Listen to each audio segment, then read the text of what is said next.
ایک آدمی تھا فجر کی نماز پڑھنے آیا اور اس نے بھی آنا شروع ہی کیا تھا، مطلب گناہوں سے توبہ کی اور اس نے نماز جو ہے پڑھنا شروع کی. آیا فجر کی نماز مسجد میں پڑھنے. تو جو امام صاحب تھے انہوں نے فجر کی نماز میں سورہ بقرہ شروع کر دی. انہوں نے سکون سے سورہ بقرہ پڑھی، اور البتہ سورہ بقرہ جو ہے وہ بہت خوبصورت اور بہت لمبی صورت ہے. اب وہ بیچارہ پیچھے کھڑا ہے اور وہ سوچ رہا ہے کہ یار بڑی دیر ہو گئی ہے، رکوع ہی نہیں ہوا.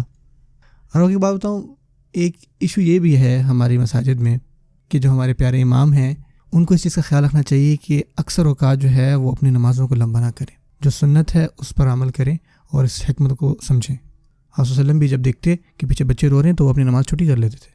اگر آپ نماز پڑھا رہے ہیں اور خوبصورت پڑھا رہے ہیں اور آپ کی ماشاءاللہ آواز بھی اچھی ہے، تلاوت بھی اچھی ہے، مائک بھی اچھا ہے، اسپیکر بھی اچھے ہیں، اور آپ اپنی نماز لمبی کری جا رہے ہیں، تو دیکھیں کچھ لوگ ایسے بھی ہیں کہ جو سورہ بقرہ کو دیکھ کے ڈر جاتے ہیں. یہ جو چیز تھی میں کہنا چاہتا تھا مسجد میں کہ تھوڑا ہاتھ ہلا رکھیں انشاءاللہ، کہ اگر آپ نماز اپنی چھوٹی کر دیں گے تو جو لوگ کمزور ہیں وہ بار بار آئیں گے نماز پڑھنے. اور یہ بھی دھیان رکھیں کہ جلدی جلدی نہ پڑھیں. جب جلدی پڑھتے تو ایک آپ آیتوں کی توہین کر رہے ہیں. اور بتائیں تراویح میں مساجد میں کیا ہو رہا ہوتا ہے. اکثر جو ہمارے امام صاحب ہیں ان کی جو تراویح کی سپیڈ ہوتی ہے وہ جہاز سے بھی زیادہ ہوتی ہے. اور بتائیں وہ جہاز ہے کنکورڈ، وہ اب بین ہے، اگر ان میں سے کوئی باقی ہے نا تو وہ اب میوزیم میں ہے، کیونکہ وہ بہت زیادہ ہی تیز تھے. تو ہماری بھی نماز جو ہے وہ کانکرڈ کی طرح ہوئی بھی ہے. آپ اللہ تعالیٰ کی توہین کر رہے ہیں اس طرح پڑھ کے. آپ اس سے بہتر ہے کہ تھوڑا پڑھیں اور کلیئر پڑھیں، بجائے یہ کہ آپ لمبا پڑھ رہے ہیں اور ان کلیئر ہے، اور اللہ تعالیٰ کی توہین بھی ہے. کس نے کہا ہے کہ آپ کو ایک ہی نماز میں قرآن مجید ختم کرنا ہے؟ قرآن مجید ختم کرنا ہے یہ سنت ہے، لیکن اتنا تیز پڑھنا نہیں، اسپیڈ پہ ختم کرنا نہیں. اس کو یاد رکھیں. اور یہ بات میں ہمارے امام صاحبوں سے کہہ رہا ہوں جو مساجد میں نماز لیڈ کر رہے ہوئے. لوگ کہتے ہیں یار میں گیا اور میں نے پورا قرآن سنا. وہ جو امام صاحب تھے وہ 10 منٹ میں تراویح ختم کر دیتے تھے. تو بندہ پوچھے کہ آپ نے کیا سنا؟ آپ نے بس وہ ایک شہد کی مکھی کی ہمنگ سنی ہے اور کچھ نہیں. یہ آواز آپ کے کانوں میں آ رہی ہوتی ہے. اللہ تعالیٰ ہماری حفاظت فرمائے. آدمی بیچارہ فجر کی نماز پڑھنے آیا، بات وہاں پہ ہو رہی تھی اور سورہ بقرہ کی تلاوت ہو رہی ہے، اور نماز جب ختم ہوئی تو اس نے اپنے ساتھی سے پوچھا اور کہ بھجن بات سنیں، یہ جو امام صاحب نے یہ کون سی صورت اس نے پڑھی ہے؟ تو ساتھی نے کہا کہ یہ اس کو سورہ بقرہ کہتے ہیں، اور بقرہ کا مطلب ہوتا ہے گائے، اور یہ جو صورت ہے قرآن مجید کی سب سے لمبی صورت ہے.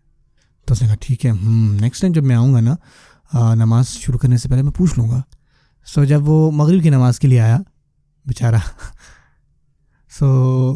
نماز شروع ہوگی اور وہ مسجد میں تب پہنچا جب امام نے سورۃ فیل شروع کر دیا، لم تر کیف فعل ربک باصحاب الفیل. جو دوسرا ساتھی تھا وہ بھی اسی ٹائم میں آیا تھا، تو اس نے سے پوچھا بھجن رکیں مجھے یہ تو بتائیں کہ اب یہ کون سی صورت پڑھ رہے ہیں؟ تو اس نے کہا کہ یہ ہے ہاتھی والی صورت، الفیل. تو اس آدمی نے کہا یار اگر بقرہ اتنی لمبی تھی تو یہ جو فیل ہے یہ تو اس سے بھی زیادہ لمبی صورت ہوگی.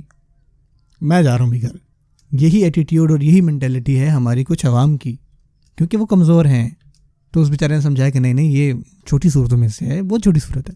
جو اب دیکھیں سبحان اللہ، جو میں آپ کو بتانا چاہ رہا ہوں اس کی وجہ یہ ہے ہم نے اب تک خود سے بھی کوئی بھی ایفرٹ نہیں کی کہ ہم سورہ جو قرآن کی تفسیر ہے ان کو سمجھیں، چھوٹی صورتوں کو بھی سمجھ لیں، ان کے معنی کیا ہیں.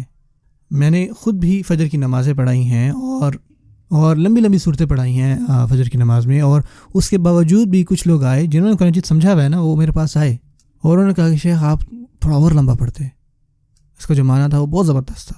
اور ہو کیا رہا ہے کہ نہ ہمیں معنی پتہ ہے اور نہ ہی ہمیں کوئی شوق ہے. جیسے کہ میں ہمیشہ کہتا ہوں کہ ہم نے اتنی زیادہ کتابیں پڑھی ہیں، اور کیوں پڑھی ہے؟ تاکہ وہ جو ہماری آلوجی کی ڈگری تھی اس کو اچیو کر لیں، لیکن ہم سے صرف ایک کتاب نہیں پڑھے گی جو اللہ نے بھیجی. نہ ہی ہمیں شوق ہوا آپ صلی اللہ علیہ وسلم کی حدیث اور سنہ کو پڑھنے کے بارے میں.